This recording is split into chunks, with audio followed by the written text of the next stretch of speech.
बच्चों good morning. आज हम क्या पढ़ेंगे? इसका मतलब किसमें देखें ये सब?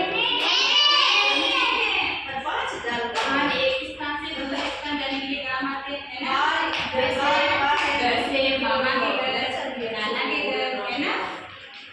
ये क्या है? स्कूटी या स्कूटर। ये